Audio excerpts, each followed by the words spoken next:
Ladies, gents, fellow rough cutters, rough cut watchers, Coffee Doug, it's Saturday. I'm drinking a Budweiser, and I don't know what's wrong with me. I've started to really like Budweiser lately. It's a stronger beer for me, but not too strong, not too light. I'm getting into the stronger beers, so give me recommendations on what to drink.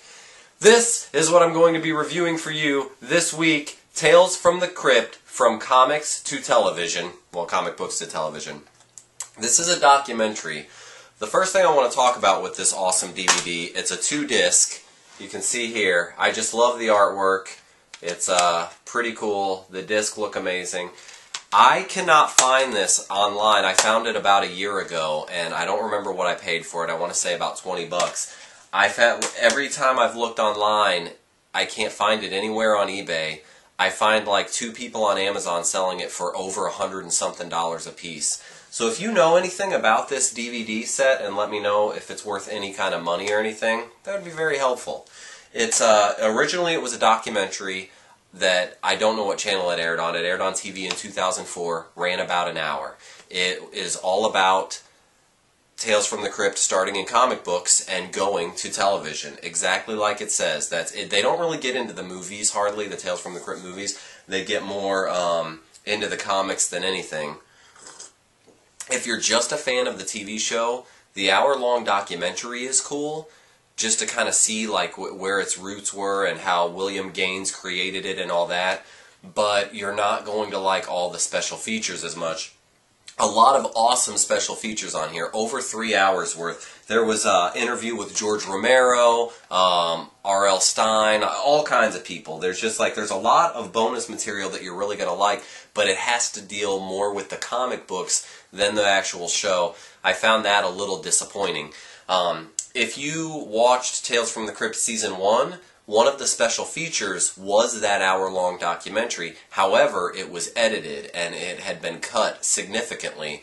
So when you get this dual set or watch it on here, it has the extended version, you know, the uncut version, and a lot of extras, just extra detailed information. The documentary has won a lot of awards. It was really cool to just see how, and I don't know what awards they were, but they just did a real good job to show how Tales from the Crypt shouldn't exist.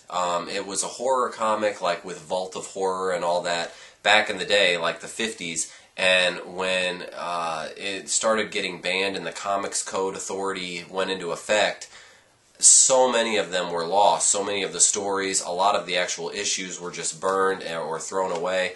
And it's amazing that it has stayed throughout the years, but I guess it influenced enough people, especially when you've got like writers and directors of the 80s, like Joel Silver, Robert Zemeckis, people like that, that decided, you know, remembered how much they loved reading those, and to come back and create that show.